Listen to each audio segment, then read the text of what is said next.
Hey guys, welcome to another video from Historic Militaria. Today we're going to be looking at a variant of the Mauser Broomhandle that was produced in the 1920s in the Weimar Era of Germany after Germany's defeat in World War I. And what we're looking at is called a Red 9 rework. So what happened was originally this was a full-size broom handle made with the long barrel in 9mm caliber. You can see that by the Red 9 factory grips. And essentially it was a standard gun. It was one of a 150,000 gun contract that Mauser made for the Imperial German government for broom handles in 9mm Luger. The contract was not finished, but about 137 to 140,000 guns were made, and this was one of them. This gun was issued out to the Imperial German Army and was used, and then after World War I, part of the conditions of the Treaty of Versailles, which doesn't make a lot of sense, but this is how it was, Germany wasn't allowed to have guns with a barrel length over a certain length. So they decided to chop down some of their broom handles in 9mm, and this is a frequently, not super frequently, but it's a frequently encountered variant when you are looking for them. So if you find a Red 9 that has been cut down like this, and the work is done incredibly professionally at the arsenal level, you know what you're looking at. Most of these guns were used by police forces. I have seen some that are RFV marked, which was an arm of like the German tax service, border guards and whatnot. But this is a very standard one. So the first thing you're going to notice is obviously the chopped down barrel. They did a really good job reattaching that front sight.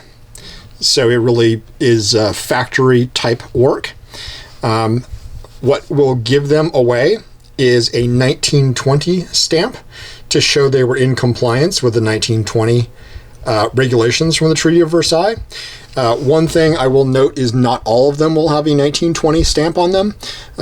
Most will, some won't. I don't know that it really affects the value if they do not, but I think a lot of people like to have that 1920 stamp because it's a kind of interesting piece of history. You'll also notice that the rear tangent sight has been removed and just a standard little notch sight has been put on. So just sort of make the gun more practical. If you're a police officer and you're carrying one of these, you're not going to be aiming it with a 1,000-meter sight. Even though the Red 9s only had up to 500, still. They are still going to be cut for a shoulder stock, as you can see there. And all your numbers should be matching on these. If you have an original gun, you'll have your typical NS safety and all your serial numbers and all that good stuff.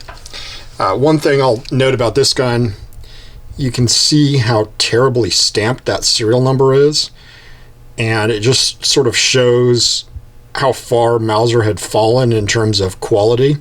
You'd never see that on a post-war gun or a pre-war commercial gun, but you're seeing it on this one. Standard chamber markings.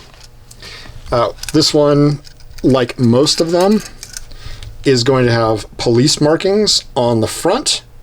This one has them on the front of the magazine. Sometimes you'll see them on the front strap there. This stands for, the S stands for Schutzpolizei, and then STA, I believe, is Stade District, and then your gun number. So, just a very interesting gun that you might be interested in collecting if you run across them. One other thing I will note is that a lot of times these police markings are mislabeled as unit markings from World War I. They are not that. They're police markings. Very interesting either way, but just know what you're buying. So if you've got one of these, I'd love to hear about it. So like, subscribe, drop something in the comments, and thanks for watching.